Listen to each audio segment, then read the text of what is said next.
Bueno, muy bien. Nos preparamos para la última parte de la clase, último bloque.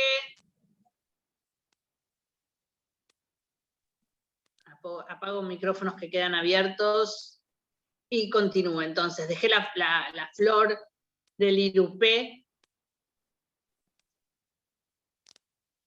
que nos embellezca la tarde. Pero ahora ya estamos listos para pasar al último grupo de macrófitas, el de las plantas flotantes libres. Y aquí tenemos, en esta foto vemos dos ejemplos de plantas flotantes libres. Repollito de agua, en el centro de la foto, una hermosa planta. Y aquí, helechito de agua, género Azolla, acompañando también otra flotante libre. Nuestro dibujo nos permite entonces, como siempre, repasar un poco la anatomía de la planta y luego posicionarla en el ambiente acuático. Este es un dibujo de una planta. ¿Alguien conoce esta planta? ¿No es un camalote? La dejo en suspenso. Bien, bien, muy bien, Lud, un camalote. Vemos entonces nuevamente un entrenudo apretado, de donde sale una roseta de hojas que tienen una lámina más o menos redondeada, pero que se caracteriza por sus pecíolos que se engrosan, que se inflan como verdaderos flotadores y le dan justamente flotación positiva a la planta entera. Aquí tenemos la hermosa espiga de flores, un estolón, de donde sale una planta hija, y una cabellera de raíces muy, muy importante.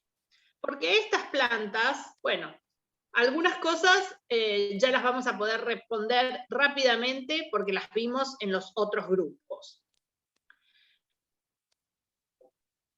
Captación de luz e intercambio gaseoso en la parte aérea. ¿No es así? Así que hojas expuestas a una alta intensidad de iluminación y entrada de dióxido, salida de oxígeno en la atmósfera. Pero aquí aparece una diferenciación respecto de los grupos anteriores, que es que estas raíces no están afincadas en los sedimentos. Estas son raíces que crecen libres en el agua, y que por lo tanto van a tener que tener una enorme superficie de absorción en los pelitos radiculares para tomar nutrientes, porque ya sabemos que los nutrientes en las aguas son mucho menores que en los sedimentos. Así que estas plantas van a tener un potencial de desarrollo muy importante en lo que hace a captación de luz. Porque no solamente están arriba, sino que además pueden colonizar todo el espejo de agua, cosa que no podían hacer ni las emergentes, ni las sumergidas, ni las arraigadas. Estas pueden avanzar en toda la superficie. Pero los nutrientes pueden ser limitantes a la hora de la absorción. Por supuesto que en lagos eutróficos van a ser menos limitantes que en lagos oligotróficos. Y aquí sí, lo tenemos entonces al camalote, dos especies diferentes de camalotes, en un crecimiento bastante importante. Las plantas normalmente, como decimos, flotan libremente, pero en el caso del gran desarrollo, lo que se llaman los embalsados de camalote, cuando llegan a las orillas pueden tener un cierto arraigo que les permite absorber más nutrientes, pero la naturaleza de esta planta, lo típico de estas plantas, es su avance hacia las aguas libres. Acá vemos algunos ejemplos, estos repollitos de agua. Vean ustedes la alta proporción entre biomasa y parte aérea. Estas son plantas que se tienen que jugar a raíz para la absorción de los nutrientes, que es su verdadero factor limitante. Repollitos de agua aquí abajo, y aquí alguna especie de la familia de las lemnáceas, las que se llaman lentejitas de agua o arvejitas de agua, plantas, como ven ustedes, muy pequeñitas, y que de vuelta una alta proporción entre lo que es raíz y parte aérea, por la necesidad de absorción de nutrientes. Lo vemos aquí también en esta otra especie, pero no es la única forma, porque esta plantita, esto aunque no lo crean, es una planta, es más aún. Esto es una planta de la familia de las aráceas, como todas estas grandotas que vemos por acá, como los filodendros u otras plantas de gran tamaño, todas esas hidrófilas, pero esta es una mini planta del género Wolfiella, que no tiene raíz, tiene hojas muy finitas, apoya delicadamente sobre la tensión superficial del agua y absorbe los nutrientes a través de la lámina foliar. Estos otros ejemplos que vemos aquí nos sirven, en este caso, para ver otras particularidades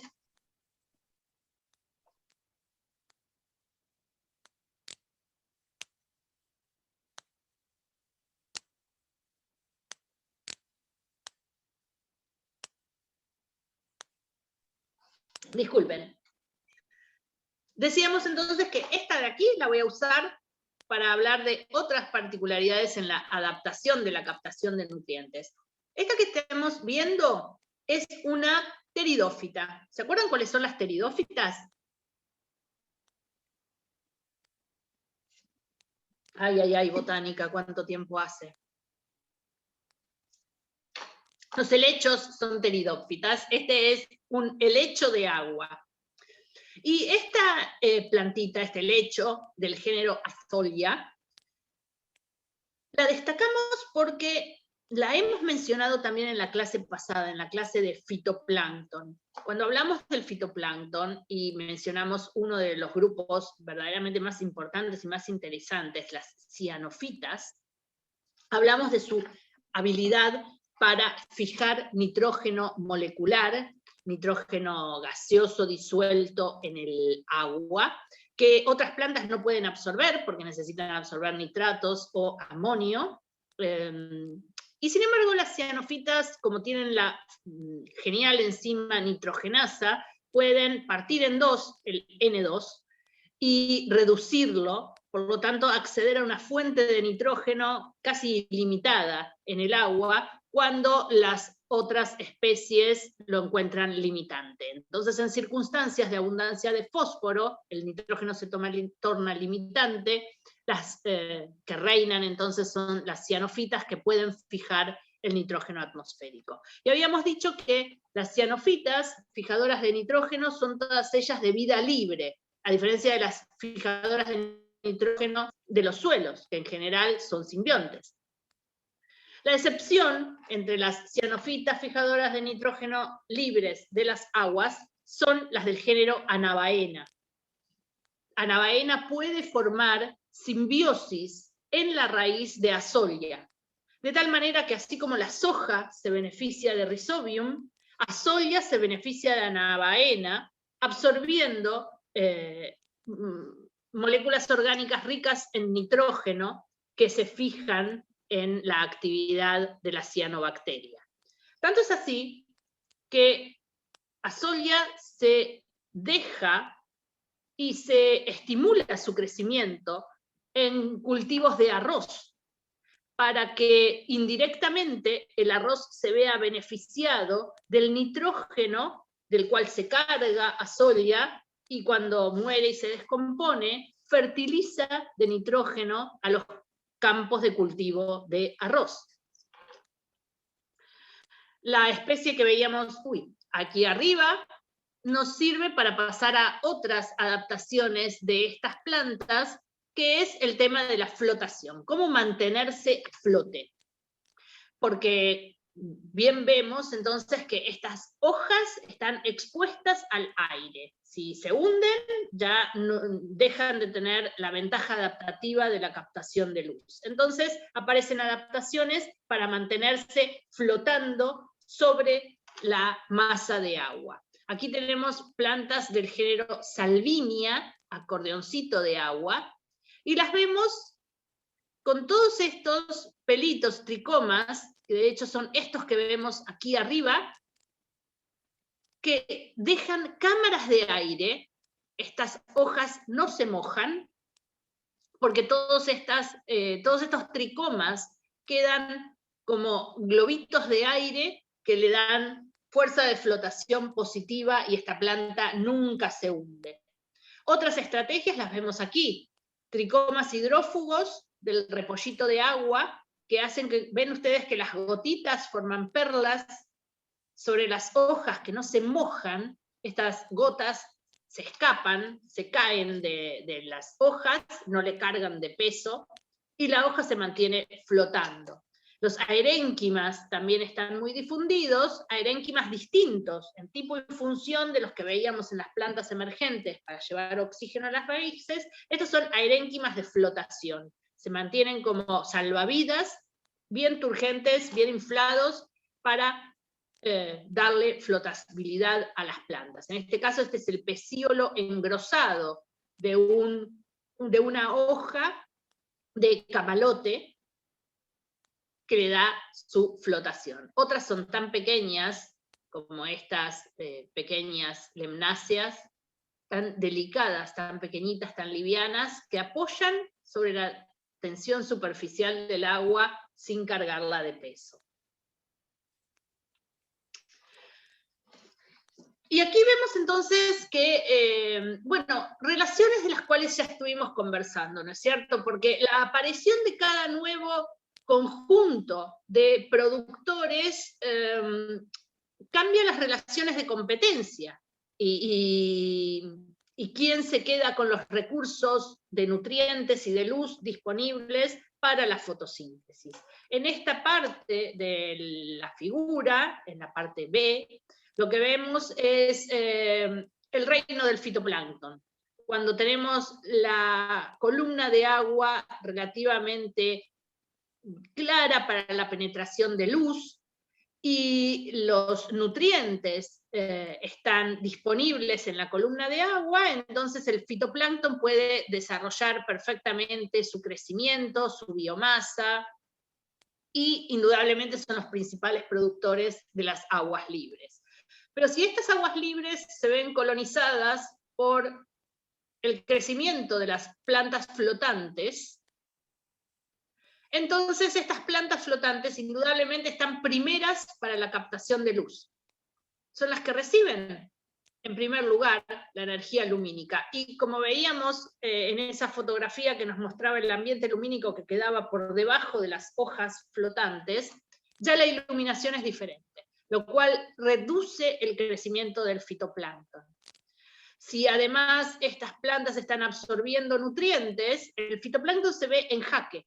Entre el sombreo y la absorción de nutrientes, estas aguas permanecen claras pero oscuras. ¿Qué quiero decir con claras pero oscuras? Parece como muy contradictorio, ¿no es cierto? Digo que son aguas que no se cargan de fitoplancton, son aguas que no tienen material en suspensión, y por lo tanto su turbidez es muy, muy baja. Pero el grado de iluminación también es bajo por la intercepción de luz de todas esas plantas que flotan en la superficie. Esto crea un ambiente muy particular, porque también la oxigenación en ese agua es muy baja, porque, como decíamos, las plantas en su fotosíntesis, las plantas flotantes liberan el oxígeno hacia la atmósfera, y con su tapiz impiden la difusión de oxígeno desde la atmósfera hacia la columna de agua. Así que ahí abajo de las flotantes se genera un ambiente muy particular, que a veces complica un poco al funcionamiento del sistema acuático. Lo puede complicar tanto desde el punto de vista ecológico, por el agotamiento del oxígeno en la columna de agua, así que muchos consumidores se la pueden ver complicada, y desde el punto de vista antrópico también. Desde el punto de vista del uso de ese ambiente, supónganse que de allí quisiéramos extraer agua de riego. Tendríamos los canales absolutamente infestados de camalote, cosa que ocurre frecuentemente en los ambientes tropicales. Extraje esta noticia, una noticia de no mucho tiempo atrás, vean ustedes, 29 de marzo del 2021, la semana pasada. Invasión de plantas flotantes, en este caso género Salvinia, exóticas. Esta especie de Salvinia es nativa de la zona tropical de América del Sur, llegó en el agua de tobaje, en el agua de carga de se me escapó la palabra, de las embarcaciones a África, y allí entonces se transformó en invasora. En Camerún ha invadido lagos y ríos. Vean esta foto, en donde aquí tenemos una barrera de contención. Pero vean el desarrollo descomunal de estas plantas, que están complicando bastante el funcionamiento ecosistémico de las aguas aquí abajo. ¿Cómo se manejan estas plantas? En general con cosecha manual. Lo único que hay para hacer es retirarlas con redes, barrerlas, llevarlas hasta la orilla, sacarlas, dejar que se sequen y luego hacer un cierto compostaje de la materia orgánica retirada. Pero son muy, muy difíciles de complicar. Pueden ser una maleza de preocupación en embalses, sobre todo en las zonas tropicales. Y la foto de abajo a la derecha es el arma biológica que se intenta utilizar, en este caso, para que dé cuenta de Salvinia. ¿Ven ustedes lo que hay aquí?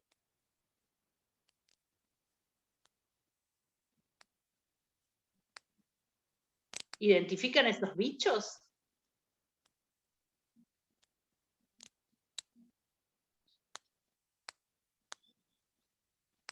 Esos son gorgojos. Son gorgojos que en la zona de distribución natural de Salvinia son herbívoros importantes de esas plantas, así que se los está llevando como control biológico a África para ver si justamente ayudan a disminuir el impacto de esta maleza. Bien. Hemos caracterizado de manera bastante profunda, entonces, a los 4 grupos de macrófitas, de estas plantas acuáticas, que son los importantes productores de la zona litoral. Emergentes, sumergidas, flotantes libres y flotantes arraigadas. Y en esta relación, entonces, de los productores en general, tanto las macrófitas como también incorporamos ahora el fitoplancton y el perifitón, las relaciones entonces, sobre todo con los recursos, luz y nutrientes, son las que van a definir en cada situación ambiental, en el tiempo y en el espacio, cuál es el grupo de productores dominante.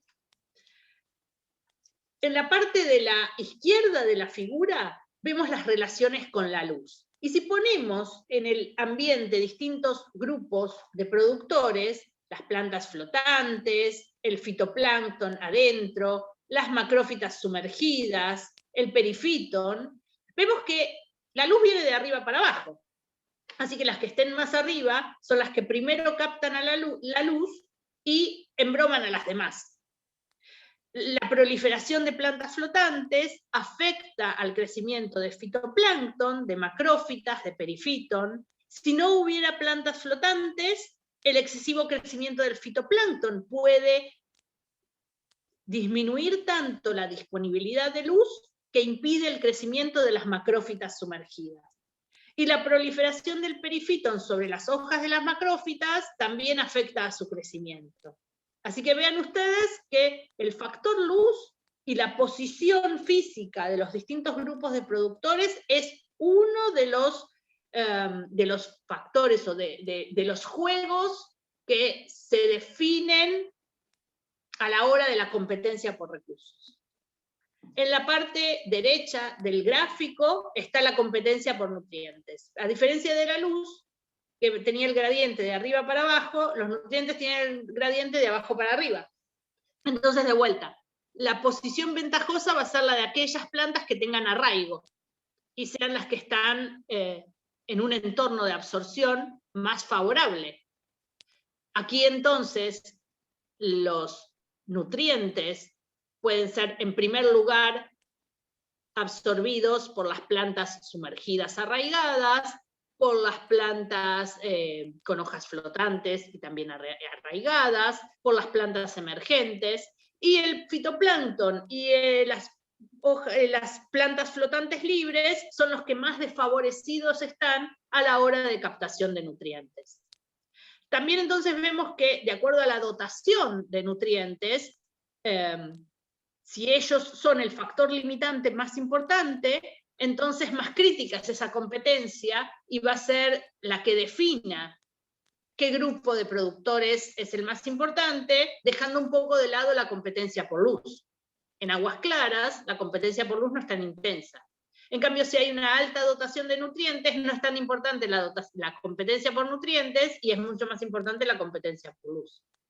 Todo este juego de fuerzas, entonces, va a ser el que defina la distribución de los recursos para la producción biológica y también la construcción de distintos fotosintatos distribuidos en el ecosistema acuático.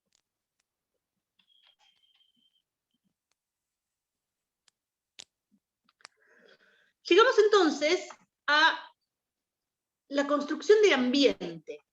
El ambiente que ya lo hemos conocido, o por lo menos ya tenemos los elementos morfológicos, morfométricos, físicos y químicos, pero empezamos a poner los elementos biológicos, los productores que indudablemente no solamente aportan los hidratos de carbono para toda la cadena trófica, sino que además estructuran el espacio, dan heterogeneidad, dan refugio, a veces dan sombra, dan calma frente a las olas, y eso entonces se manifiesta en la zona litoral. Como decíamos al principio entonces, los factores ambientales, luz, anegamiento, el tipo de sustrato, si es más rocoso, si es arenoso, si es una construcción antrópica, como por ejemplo un talud, la incidencia de las olas, todos ellos entonces van a definir la suitability, es la mayor aceptación del ambiente o la calidad ambiental para el crecimiento de distintos grupos de productores. Entonces, después de que a esta altura, después de todo esto, las cosas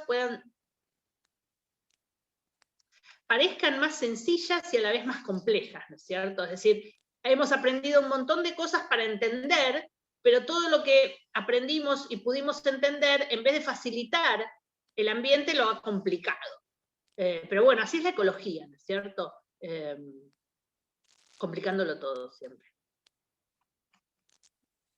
A lo largo del tiempo, una planta de estas de cualquier tipo tiene un ciclo de crecimiento más bien acotado a primavera-verano, a pesar de que hay plantas que son perennes, pero el crecimiento de la parte vegetativa se manifiesta sobre todo en primavera-verano, que por supuesto dura todo el año en la zona tropical y que es más y más corta en las zonas de latitudes medias o altas. Este crecimiento que se muestra en la curva entera negra, aquí, típica curva de crecimiento, las curvas punteadas, que le quedarán a ustedes en las diapositivas, ilustran la producción bruta, coincidiendo con el máximo desarrollo de biomasa, y la producción neta, que en este caso su máximo coincide con la máxima tasa de crecimiento, porque después la aparición de estructuras sombreadas hace que consuman sin producir, y la producción neta, el saldo entonces, tiende a achicarse. Si comparamos la producción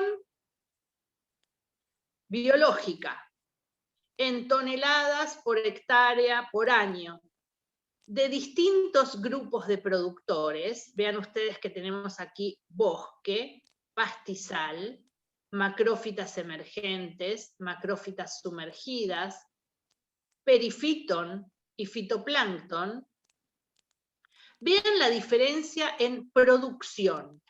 Recuerden siempre distinguir producción de biomasa, ¿de acuerdo? Biomasa es un stock, producción es un flujo. La construcción anual de biomasa es enorme en algunos de estos grupos de plantas que hemos estudiado hoy, especialmente en las macrófitas emergentes, que como decíamos, tienen buen acceso a nutrientes y buen acceso a iluminación. Comparado con bosques o con pastizales, estas plantas duplican o triplican su tasa de producción. Y también es mucho mayor que la del fitoplancton, que decimos, los más importantes productores de las aguas abiertas. Pero así todos son los más importantes, pero su tasa productiva es relativamente baja cuando la comparamos con lo que producen las zonas litorales. Comparando o poniendo en un mismo gráfico el crecimiento de distintos grupos de productores, fitoplancton, perifiton, plantas sumergidas, plantas emergentes, en un gradiente de productividad de las aguas, es decir, un gradiente de dotación de nutrientes, lagos más oligotróficos, lagos más eutróficos, aquí vemos que donde hay limitación de nutrientes, las más favorecidas son siempre las arraigadas, y sobre todo en estos ambientes destacan las sumergidas. Pero cuando la dotación de nutrientes es alta, entonces la biomasa, perdón, esto es producción, no biomasa, la producción de las plantas sumergidas tiende a decaer, y las que despuntan, las que más producción se llevan, son las macrófitas emergentes. La zona litoral, entonces, es una zona muy rica, muy compleja, mucho más que las aguas abiertas. Es una zona con muy alta producción de materia orgánica, que va a sostener entonces una red trófica no basada tanto en la herbivoría directa, sino en los detritos. Estas plantas no tienen tantos pastoreadores, pero sí su materia orgánica cae, se descompone en el ambiente acuático gracias a la acción de un montón de macroinvertebrados y peces que se alimentan de esa materia orgánica decadente. Además, es enorme lo que aportan en estructura espacial, heterogeneidad de hábitats y refugio para distintos invertebrados o peces. También proporcionan una importante superficie para el crecimiento del perifiton. Y como servicio ecosistémico, lo que destacamos de la vegetación de la zona litoral es su efecto de amortiguación de impactos que llegan desde el ambiente terrestre. Impactos que pueden ser naturales, una escorrentía normal, pero también de manera sumamente destacada en la actualidad, el impacto ambiental del entorno agropecuario o urbano. Estas franjas de vegetación litoral son verdaderamente filtros biológicos que protegen a la salud y la integridad del ambiente acuático. El efecto buffer de las franjas de vegetación litoral es importantísimo y fundamental a la hora de la amortiguación de los impactos. En ecosistemas de ríos no es tan adecuado usar la palabra litoral, sino más bien la palabra riparia, que quiere decir justamente borde de río. Y aquí también tenemos franjas de vegetación, en donde también destacan muchas especies arbóreas, que cumplen este rol buffer, este rol de amortiguación de impacto desde el entorno terrestre. Vemos aquí distintas macrófitas creciendo a la vera de los ríos, perifiton sobre las rocas, plantas sumergidas, plantas emergentes. El mismo tipo de reemplazo de unas formas de vegetación por otras en un gradiente de nutrientes. De manera que entonces esta vegetación litoral tiene una función de construcción de materia orgánica, una función de estructura espacial a través de la complejidad de hábitats y la aparición de refugios, y también un efecto protector desde el impacto ambiental que llega desde el entorno terrestre. Con esto entonces hemos completado el estudio de las plantas hidrófitas y también del conjunto entero de los productores del medio acuático. Esta semana no vamos a poder desarrollar el trabajo presencial que teníamos preparado, lamentablemente, porque la universidad decidió que no hay ingreso de estudiantes a las facultades, de tal manera que hemos preparado una serie de videos que van a estar disponibles probablemente a partir de mañana para enriquecer este tema de las plantas acuáticas. Y van a tener trabajo práctico con Armando y con sus ayudantes, Verónica, Gustavo y Katy, el día viernes por la tarde. A partir de ahora va a estar habilitado el parcialito de productores. No olviden hacerlo. Recuerden que 3 es el número máximo de parcialitos que no hacen, sino van a quedar libres, cosa que sería una picardía total quedar libre por no haber hecho un parcialito, así que no se olviden hacerlo. Si se están olvidando, abran ahora el set y resuelvan el cuestionario, que es una pavada, y que además les sirve como chequeo de lo que han aprendido, pero no dejen de hacer el cuestionario. Eso por esta semana. La semana que viene, el martes que viene, nos volvemos a encontrar con una clase nueva de discusión. Esta sí va a tener video, así que lo van a poder ver para prepararse para la clase, sobre los componentes que nos faltan, los consumidores del ambiente acuático. Y con eso cerramos el chequeo del staff del agua para luego dedicarnos al funcionamiento de ecosistemas. Pero antes faltan los consumidores. Así que a todos ustedes, los saludo. Empiecen a estudiar porque se acercan las evaluaciones.